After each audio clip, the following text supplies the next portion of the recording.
Hello viewers, हम पढ़ रहे थे सामाजिक मानवशास्त्र की पद्धतियाँ और हम शुरू कर चुके थे। हमने देख लिया था कि सामाजिक मानवशास्त्र के अंतर्गत हमने देखा कि वैज्ञानिक पद्धति क्या होती है।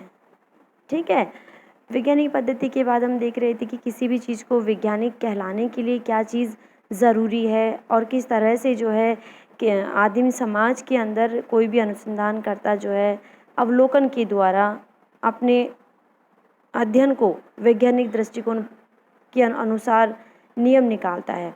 तो उसके अंतर्गत हमने देखा था कि आदिम समाज के अंतर्गत जो है अनुसंधानकर्ता मुख्य रूप से मोटे तौर पर अगर देखें तो 2 भागों में उसको वो अवलोकन करता है, जिसमें से पहला हमने बताया कि जिसके अंदर वैज्ञानिक दृष्टिकोण कम होता है।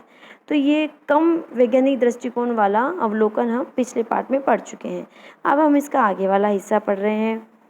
ठीक है, तो शुरू करते हैं। तो पहले दृष्टिकोण में क्या था कि अनुसंधान करने वाले व्यक्ति की खुद का दृष्टिकोण, उसकी किसी भी चीज़ को देखने का, समझने का दृष्टिकोण, उसकी जो अंदर की भावनाएं हैं या उसने किसी से सुनी सुनाई बातें हैं, उनके आधार पर वो निष्कर्ष निकाल कर नियम बना देता था। उसके पास कोई वैज्ञानिक ढंग से कार्य करने की कोई पद्धति नहीं थी, उसे कोई नियमों का ज्ञान नहीं था।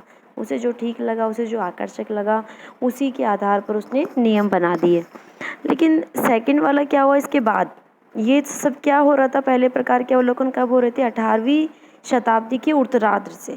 ठीक है, अब उसके बाद धीरे धीरे क्या हुआ, डार्विन ने जब खोज की विकास, तो उसके बाद क्या हुआ, डार्विन ने उद्विकास की खोज की थी, उद्विकास का नियम दिया था। तो उसमें विकासवादियों का एक वर्ग सामने आया। इस वर्ग ने विकासवादी योजनाओं को सभी सामाजिक संस्थाओं के उद्विकास या उद्भव और विकास में प्रयोग किया। इस कार्य में उन्हें जो भी हमने पहले वाले अवलोकन में जिन पर्यटकों और मिशनरियों की बात की, उनके द्वारा जो भी विवरण या जो भी अध्ययन सामग्री पेश की गई थी, प्रस्तुत की गई थी, उससे इनको बहुत हेल्प मिली। लेकिन इन वैज्ञानिकों की सबसे बड़ी कमी ये थी कि ये लोग घर पर बैठे ही विकासवादी योजना को लागू करते थे और उसके निष्कर्ष निकालते रहते थे। आदिम समाजों में जाकर एक जो प्रत्यक्ष अवलोकन जिसकी हम बात कर रहे थे, तो खुद प्रत्यक्ष अवलोकन के द्वारा आदिम समाज में जाकर वास्तविक अवलोकन जिसको हम कह सकते हैं, उसके द्वारा अपने निकाले गए निष्कर्षों की जो वास्तविकता है कि ये वास्तव में है या नहीं है, और है तो कितने सत्य या असत्य है, इसकी जांच करने की आवश्यकता इन विकासवादियों को नहीं अनुभव हुई। उनको लगा कि ठीक है, घर बैठे हमने जो पहले वालों का पढ़ लिया, उसी के आधार पर उन्होंने निष्कर्ष निकाल दिया। इस वजह से क्या वो वास्तविक तथ्यों से दूर हो गई।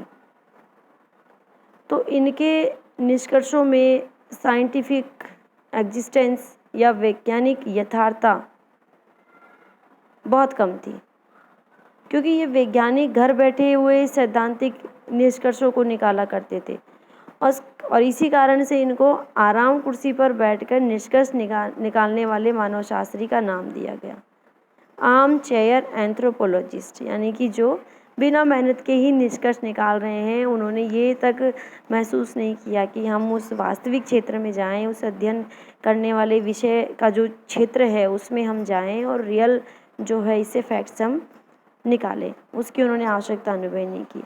इसीलिए इनको जो है आर्म चेयर एंथ्रोपोलॉजिस्ट नाम दिया गया।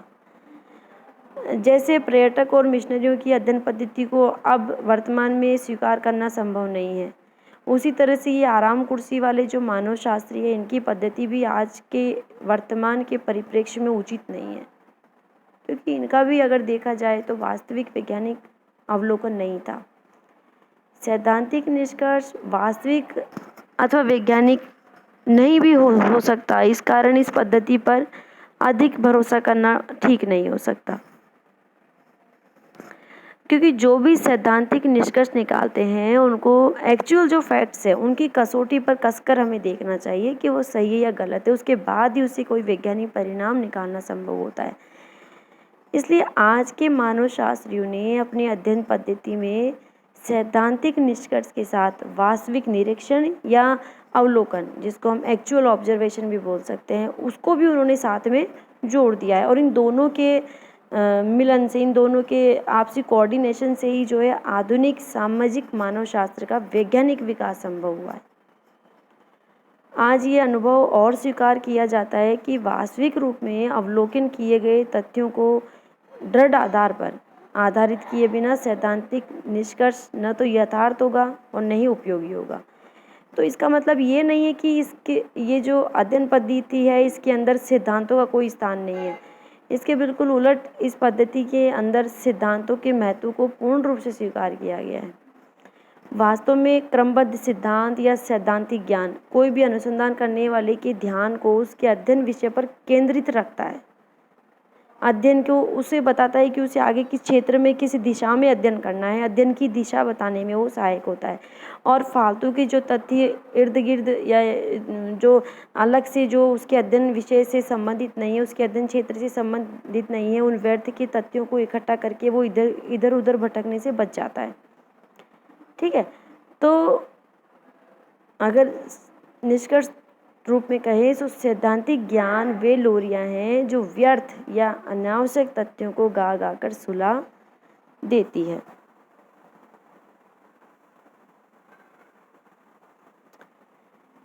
ये सामान्य पद्धति जिसकी हम बात कर रहे हैं, इसके आधार पर सामाजिक मानव शास्त्र में अनुसंधान की 4 विशेष पद्धतियों का विकास हुआ है। उनमें से पहली है ऐतिहासिक पद्धति, यानी कि हिस्टोरिकल मेथड जिसको हम कहेंगे। दूसरा हम ले लेंगे तुलनात्मक पद्धति, यानी कि कंपैरेटिव मेथड। तीसरा हम ले लेंगे प्रकार्यात्मक पद्धति, यानी कि फंक्शनल मेथड। चौथा है इसमें पुरातत्व शास्त्रीय पद्धति, यानी कि आर्कियोलॉजिकल मेथड। इसका कुछ हिस्सा एकदम इसका जो शाब्दिक वर्ड है वो हम हमारे पिछले वीडियो में पढ़ चुके हैं, और अभी आने वाले वीडियो में हम इनको डिटेल में जानेंगे कि ये ऐतिहासिक पद्धति, तुलनात्मक पद्धति, प्रकार्यात्मक पद्धति या पुरातत्व शास्त्रीय पद्धति क्या है और इनमें आपस में क्या अंतर है।